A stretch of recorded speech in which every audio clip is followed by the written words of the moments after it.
Well, I lived in a haunted house.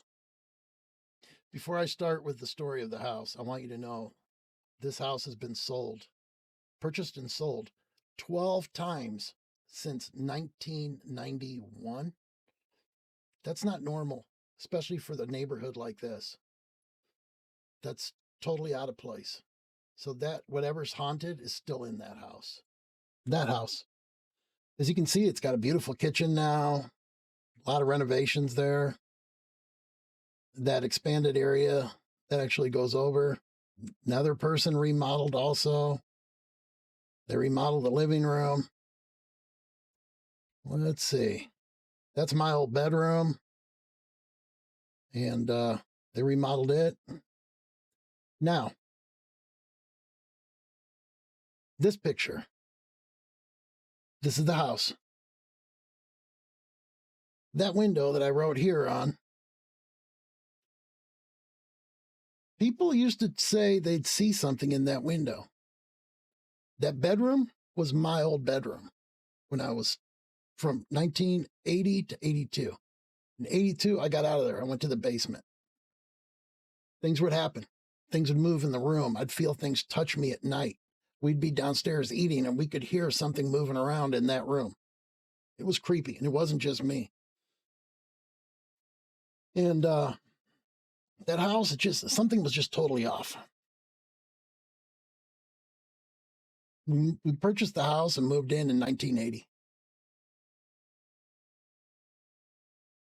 And all the way till 82, things were not that bad. Just that one room, creepy feelings and things. And now that could have just been coincidence. It gets worse.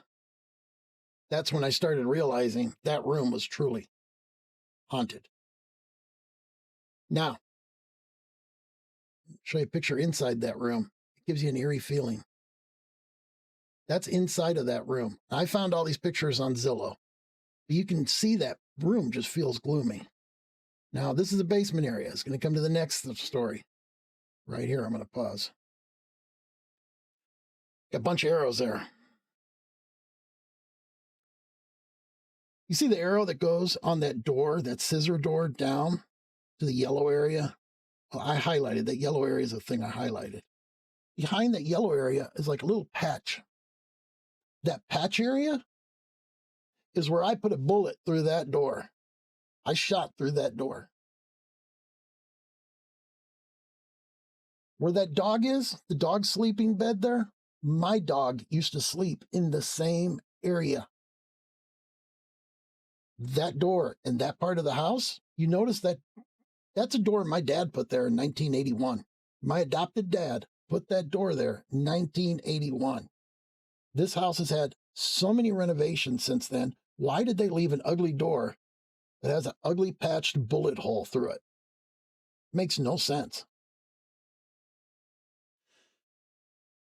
So in 1984, I was home alone. That door, that scissor door started doing this.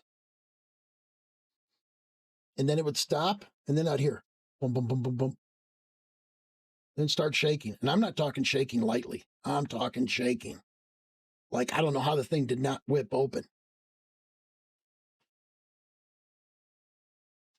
My dog was sitting there growling, had her hair up. She wouldn't let me near the door. So I grabbed her, went with a gun. Now, I didn't shoot at that time. That time I did not shoot the door yet. Me and the dog, we go outside.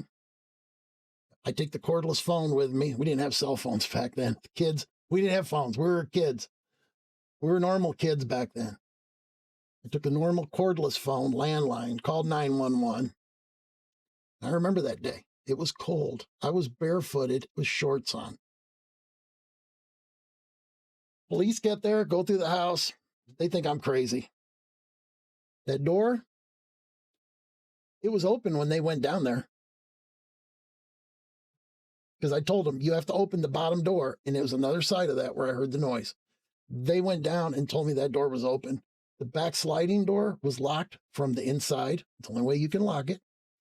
The basement door to go out, locked with a deadbolt and a bar.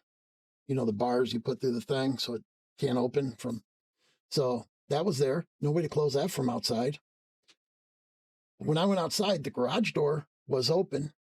And the back door that goes from the basement up, there was the last basement in the quad level had a stairway that went up. And that door was open, but like about 5 inches. Couldn't open it anymore.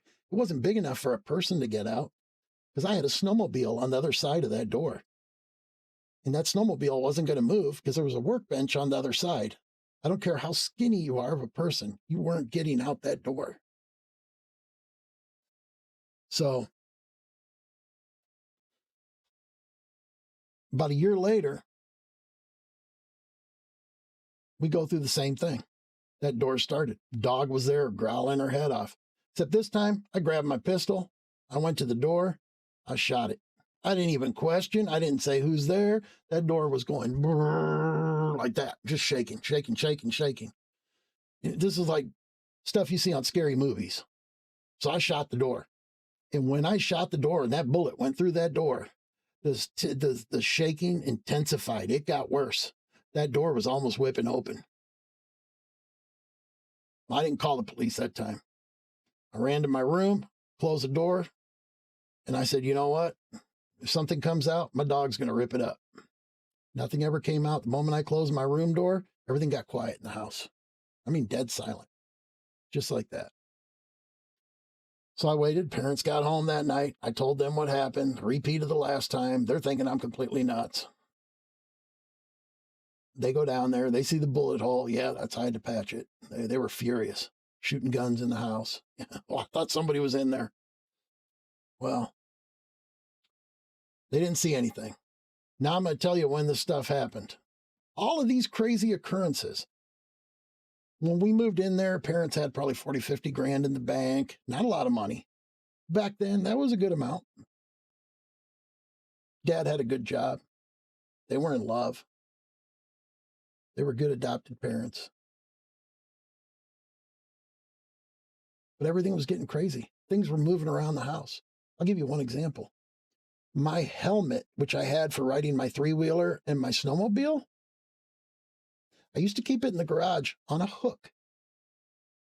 One day I go out there to go grab my helmet, jump on the snowmobile and go out and enjoy the snow. Couldn't find my helmet. Nowhere.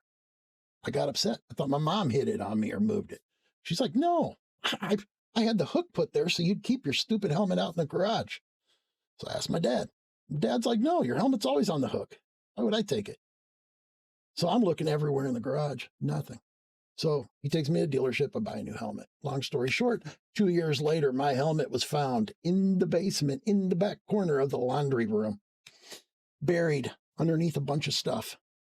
And I know my parents wouldn't hit it. They used to get mad when I'd ride without a helmet. I used to wear it to make them happy.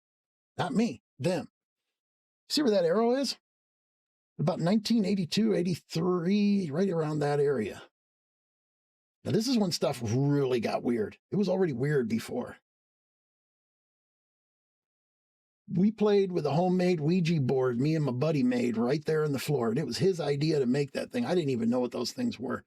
So we made it. Sat on the floor and we played that thing. And it was like I had the weirdest feeling come over my body when we played. I don't know how to explain it. From that day on, that house was a nightmare. From that day on, parents' finances were going to heck. Their relationship was falling apart. I could tell they were not as in love as they were. I started getting a lot of depression. Things were coming up missing left and right. You'd go to find something, and then it was on the other side of the house, and it was just constant. That's the staircase that went up from the basement, the final quad level. Going back to that picture. You see, this basement, you saw how the first picture, everything was nice, remodeled. This basement looks the same as it did in 1990 when they sold the house, except for the carpet. The carpet and that wall heater. It's the only things new in there. Other than that, looks the same. even the staircase carpet that goes up that ugly staircase from the quad level to the garage. Here's the garage. The arrow is that door where the stairs go up to. I used to keep below where the arrow is a snowmobile there. The engine and skis were to the front. You can tell if there's a snowmobile there with that workbench in the snowmobile, it's not going to open. Now I don't know what the rest of the stuff is, but they must have had a garage sale or something, or changed, get ready for the holidays. I don't know. But the garage, other than that, looks pretty much the same as when we lived there. And we moved in there in 80, 81, 80, mid-80s, mid-1980. Yeah, that house was definitely haunted. It was like a glitch in the matrix. How do I put it? It didn't just want to scare you. It wanted you miserable. It didn't want you dead. It wanted you destroyed mentally, physically. And the house ended up with, this is how we got rid of it. Dad was, when he got rid of the house, he was giving it back to the bank because he couldn't afford to make the payments, and he had a great job still. But it got to the point where he didn't make enough money, and he was making at that time close to $100,000 a year. That the payments at that time on that house, they were probably like $1,000 a month with insurance and tax and everything. There's no reason why he couldn't pay that. But it was like everything had gone wrong in their lives. They got a divorce. It was just a nightmare. It was just horrible. Now I look at this garage now. I see that door and I see that basement. It brings back so many memories and just makes the hair in the back of my neck just stand up. And I don't know how to explain it, but it's not good memories. I don't have any good memories in that house. None. I'll tell you another funny thing. There used to be this wall. I should have got one of the pictures of that area. My mom used to have a plate collection. Plates, from different places. And she had them hanging there. These things would fall all the time. She didn't have them glued on. She had them in there with nails. And the nail was still there, but the plate was down on the ground. They would fall. She'd accuse me of it. I'm like, I'm not breaking your plates. And, yeah. Have you ever been in a haunted house or have an idea of what could have been going on with this house? Please let me know. Was it my stupid ass playing with a Ouija board at a young age in there with my buddy Eddie? Tell me down in the comments. Thanks for your time to hear my story on this house. Have a great day.